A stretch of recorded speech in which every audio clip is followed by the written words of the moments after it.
Fl-aħħar sigħat fiequ 146 persuna oħra mill-coronavirus u fiġġew 52 każ minn fost 1762 test. 76% tal-każijiet pożittivi ta' bħalissa huma tal-varjant Ingliż. Dan ifisser li 97% tat-testijiet li saru ġew negattivi u 3% ġew pożittivi.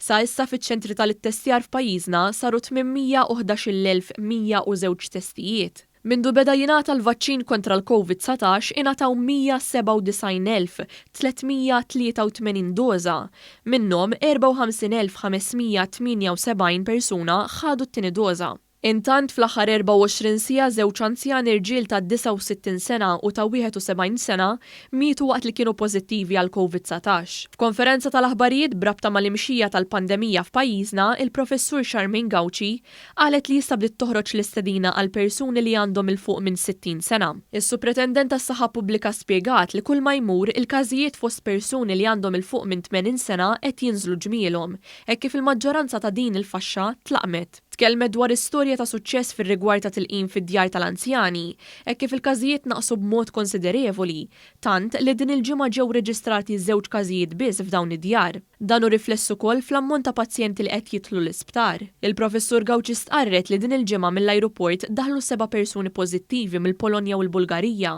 u fakret li kull min jidħol f'pajjiżna irid jippreżenta test. It-testjar huwa importanti ħafna. Niftakru bħalissa ikun iż-żmien it-temp jinbidel, iż-żmien bħal l-irjaħat komuni li s-soltu ikollna bħalissa ġeneralment jonqsu wkoll. U allura n-nies li għandna barra li huma għandhom is-sintomi qegħdin ikunu inqas u għalhekk qed ikollna inqas testijiet milli qegħdin naraw. Però dejjem infakkarkom li jekk xorta għandna ċirkolazzjoni ta' dan il-virus, allura jekk xi ħadd ikollu sintomi importanti li tiġu tagħmlu t-testijiet. Itemmed baċċen fuq miżuri ta' prevenzjoni ta' kuljum fosthom il-ħasil tal-idejn u l-maskri.